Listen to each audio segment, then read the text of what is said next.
なんか来てる。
で FF ヒーターがついてますね。これが FF ヒーターの燃料タンクなんだけど、もうほとんど入ってないから給油していこうかな。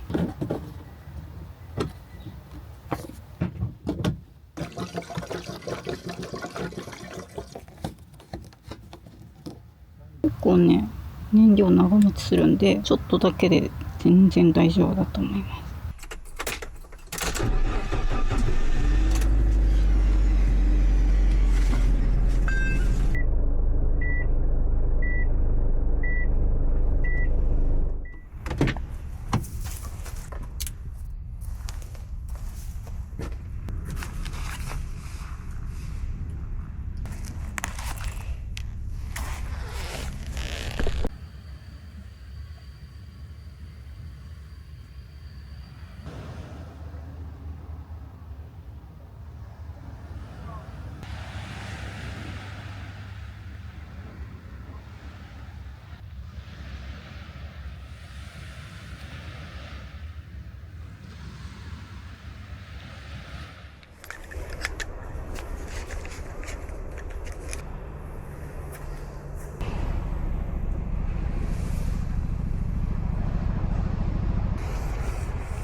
あ、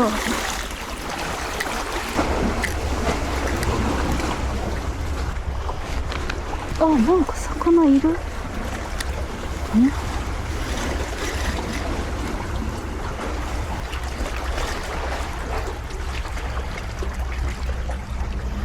こは3時までだから。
ちょっと暗くてすいません。これインバーターです。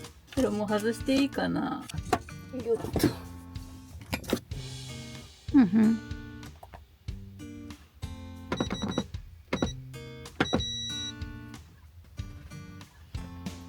この辺こうか。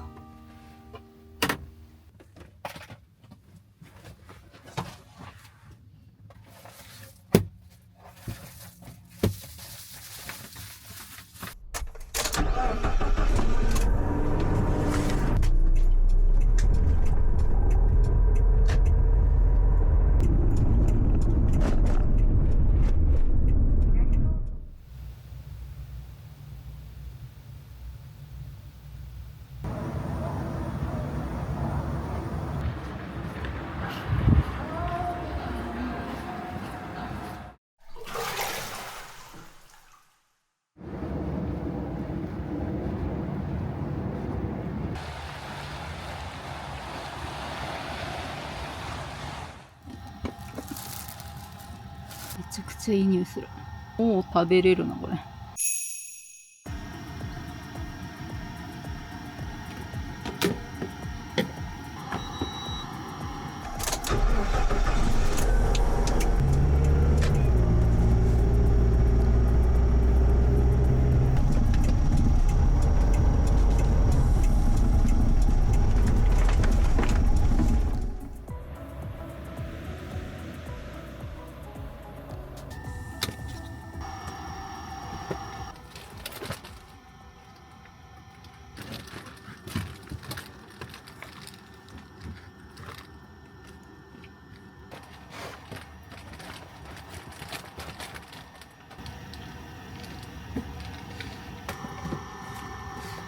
走ってる間にどっかポンって当たってついたと思うんだけど、あれこれどうやって消すんだ。長押し。あ、消えた。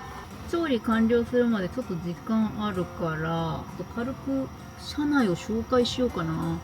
このチャンネルでこの車出すの本当に久しぶりなので、ずっと見てくれてる方は懐かしいなって思ってくださったんじゃないかなと思うんですけど、初めての方もいるかもしれないので、マツダボンゴなんですけど、レトロな感じでですね、このシートも結構年季が入ってる感じの車なんですけど、中古で購入して、その時点で12万キロ走ってて、38万円で買って、達夫と一緒に DIY してきたっていう車です。こちらがキッチンですね。この下に排水タンクがあるんですけど、シンクがあって、ちょっと調理とかできる台みたいのがあって、収納ですね。こまごましたものを入れてます。で、引き出し収納の下にもう一段収納。ここはいつも使ってる道具が入ってるボックスとか入れてますね。で、このシンクの水がどこから来るのかっていうと、こちらに給水タンクがあります。でその給水タンクの真上に冷蔵庫を置いてますね。これはエブリィでも使ってる冷蔵庫です。この後ろが今リビングスペースになってるんですけど、このテーブルをですね展開すると全面ベッドモードにもなって、ベッドになるともう一枚のクッションがこう来る感じなんですけど、リビングモードの時はこのクッションはちょっと邪魔なので、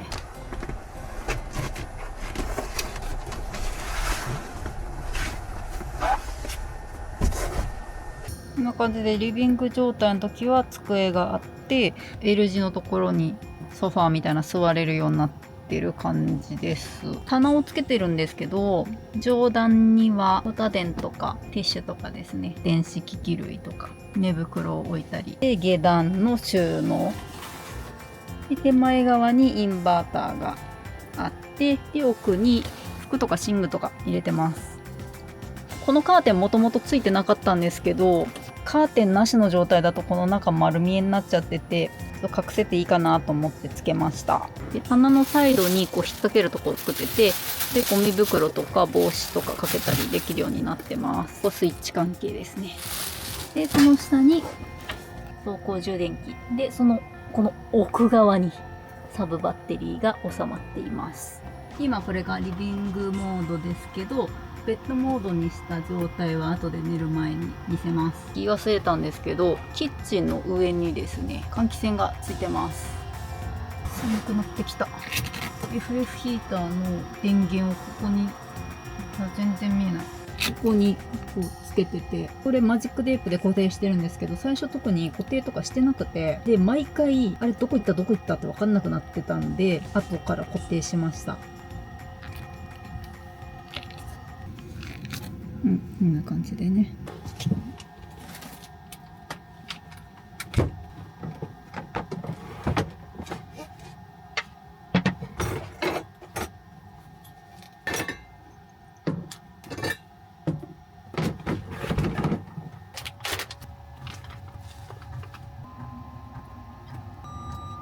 お、炊けた。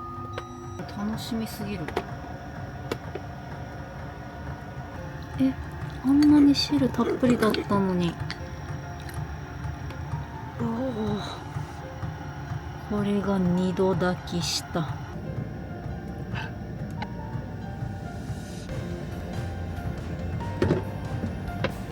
こんなになんか時間をかけて角煮を作ったのは初めてだな。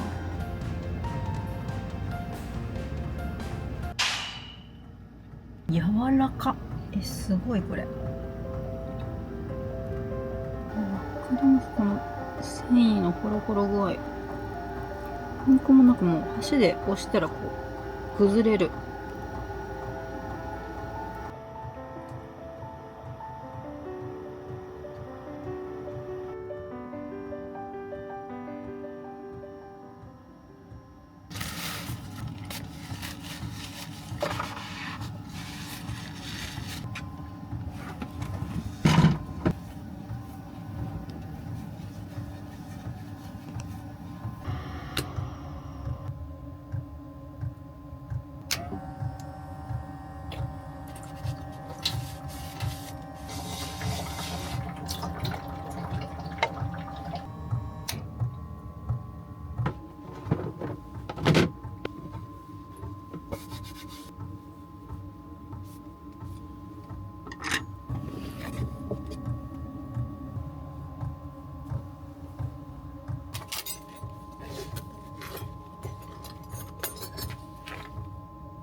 これ電気式毛布敷いたものの、今日結構あったかくて、なくても多分平気。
か。ダメですね。はい。当たるんですか。当たりますけど、なんかさっき餌を持っていかれてしまいました。あ、こっついてる。いや、カニ、イカです。ね、普通にありますよこねれ。でもモンゴイカだと思うんです。ああ、本当ですか。私アオリイカを使ってます。美味しいですよね。加藤のはい。あそこ結構ね、魚多いですよ。あ、本当ですか。やってみよう。ね、あ、来ます。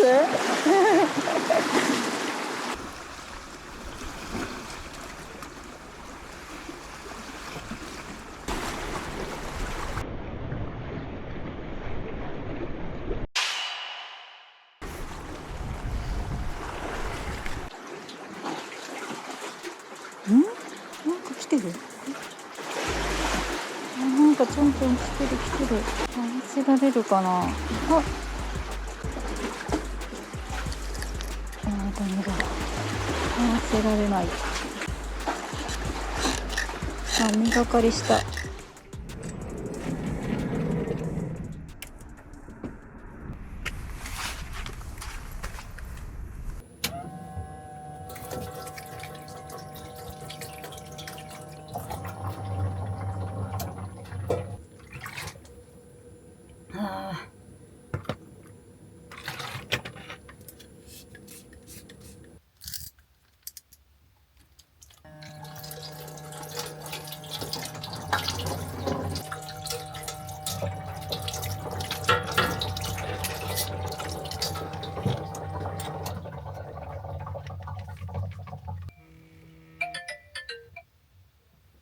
ハロー。何も釣れんかった。当たりはあったよ。ちょん。ただ気ぃつけて。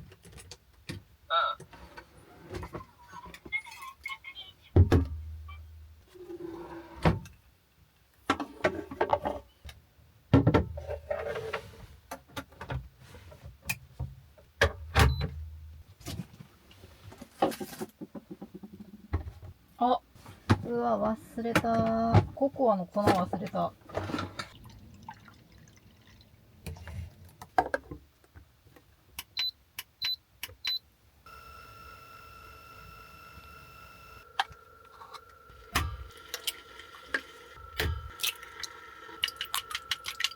できた。あ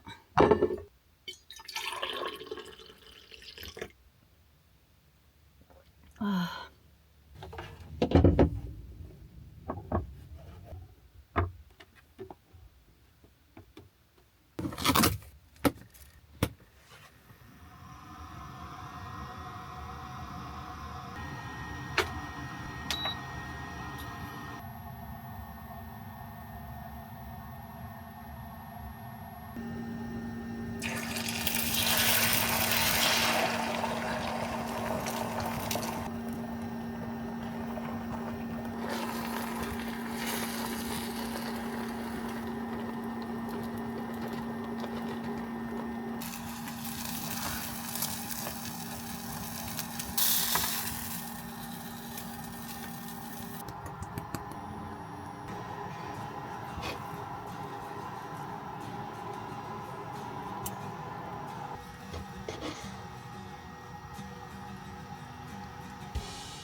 うまい。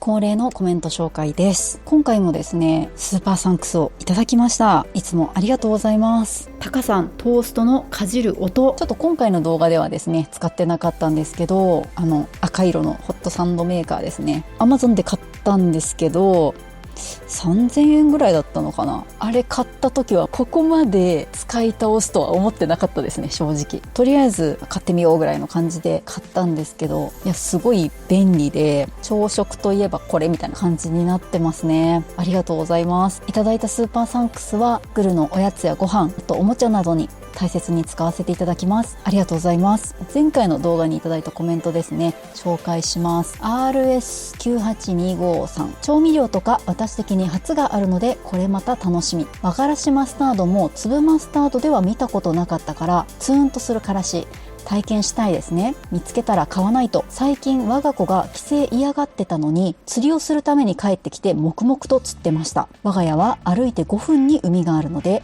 暖かくなったら夜釣りもしてみようかと。小さい船着き場ですが他県からイカ狙いでちょいちょい来てますね。前も釣りはするけどいらないっていう方から大きなアオリイカもらいました。ありがとうございます。海の近くに、しかも歩いて5分ってもうすぐそこっていう感じですよね。めちゃくちゃいいところにお住まいですね。お子さんが釣りをしに帰ってきた。いやでも他県からも来られるならかなりいい釣り場なんじゃないですか。アオリイカもらったのすごいラッキーですよね。私とか達夫はもう食べたいっていうので結構釣る方なんですけど、純粋に釣りを楽しむっていう方いらっしゃいますよね。食べる方がメインかな、私はどっちかというと。今回も穴釣りやったけどダメだったんですけど、いや釣りたいですね。カサゴとかね、ちょっと釣ってでお味噌汁とかにしたら美味しいだろうなって思ったんですけど、そうはうまくいかずまたチャレンジします。ありがとうございます。新見さん、確か海子さんは朝食を食べない派だったと思いますが、車中泊では食べるんですね。リクエストがあるからかな。ダイソーの釣り道具、初めはちょっと信用してなかったけど今ではヘビーユーザーです。ありがとうございます。そうなんです。私もともと1日2食派で何年間かずっと昼と夜だけ食べるっていう生活だったんですよね。最近家にいる時も朝食を食べるように1日3食に切り変えました。肉体改造というか筋肉量を増やしたいなと思って朝食を食べ始めました。もともと1日2食に変えたのがちょっとお通じが悪いなって思ってた時期があって、1日2食に切り替えたら結構改善したんですよ。なのでこれいいなと思って続けてたっていう、もともとそういうことだったんですけど、最近3食に変えて、でまたお腹のその調子が悪くなるようだったら2食に戻そうって思ってたんですけど、そういうこともなく調子よく来てるので、ちょっとじゃあこの3色で続けてみようかなと思ってるところです。ダイソーの釣り道具なんかどんどん種類増えてますよね。ダイソーの釣りコーナーってすごい狭かったと思うんですけど、今結構拡大してきてほんと何でも置いてますよね。今回使った穴釣りロッドとリールも生餌もあるし、ルアー系もかなり種類増えたなと思います。ほんと見てるだけで面白いですよね。使ってる方も多いですし、ダイソーだから微妙ってこともなくて、ダイソーのワームとかね、ルアーとか結構釣れますもんね。ほんと侮れないなって思います。ありがとうございます。マーリーさん、こんにちは。いつも夫婦で楽しく見させてもらってます。またエブリィを納車するので参考にさせていただきます。ありがとうございます。ご夫婦でとかご家族でとか見てますって言ってくださる方がいてすごく嬉しいです。エブリィが納車されるんですね。軽バンで車中泊するならやっぱりエブリィなのかなっていう今のところですね。やっぱり他の車両に比べて荷室がちょっと広いので、生活スペースが他の軽バンに比べるとちょっと広めに取れるっていうのがやっぱいいなと思ってて、その代わり運転席乗車席ちょっと狭めではあるんですけど、いいですよね。楽しみですね、納車。ありがとうございます。高橋守さん、子供の頃は自分は釣りやザリガニ釣りの名人なんて思ってましたが、大人になると邪念というか素直にできないというか、欲みたいなものが針先に伝わっちゃうんでしょうかね。磯遊びも楽しい時間が過ごせる場所ですよね。ありがとうございます。いや、磯遊びやっぱ楽しいですよね。実家の近くに田んぼとかがあって、でそこでオタマジャクシ捕まえてました。子供の頃ヤゴを捕まえて、トンボの幼虫ですね、めっちゃ可愛いと思って溺愛しててですね、虫かごの中にその環境みたいなのを作って、毎日その近くの田んぼでオタマジャクシを捕まえて、でそのオタマジャクシをそのヤゴにご飯としてあげるっていうのをやってましたなんか生き物がご飯を食べる様子を観察するのってすごい面白いですよね。基本的な動作なんだけど、特にヤゴは顎をビヨーンと伸ばしてオタマジャクシを捕まえるのがすごく面白くて、子供の頃。この話してたらなんかまたヤゴ飼いたいなとか思ってきちゃいますね。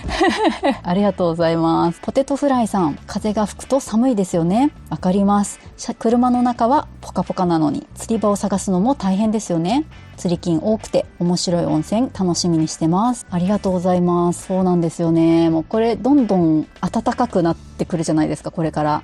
で、春先とかロンティーで出かけると車の中はちょっと暑いぐらいなんですよね。半袖でちょうどいいみたいな。で、外に出るともう風がまだ冷たくて寒いっていうあるあるですよね。そうなんですよ。釣り禁止の場所がすごく多いんですよね。今回のその穴釣りの場所もなんですけど、探すの結構大変でした。コロナのタイミングで港入んないでくださいって結構あって、で、その後一回禁止になったらもう禁止のままっていうところも多いですし、あとマナーが悪くてみたいな話も聞きますし、結構複雑な気持ちにはなりますよね。面白い温泉。はい。次回の動画で出します。硫黄系の温泉でちょっと乳白色系のお湯っていうことで、千葉県内でそういう泉質の温泉があるっていうのを知らなかったので、まず硫黄自体がすごい珍しくないですか？千葉県内で硫黄系というと、私は七里川温泉だけしか知らなくて、私が知らないだけで他にもあるのかもしれないですけど、そこぐらいしか聞いたことなかったんで、他にもあったんだって思ったんですよね。で、次回詳しく出しますのでお楽しみに。今回はここまでです。それではまた次回ご視聴ありがとうございました。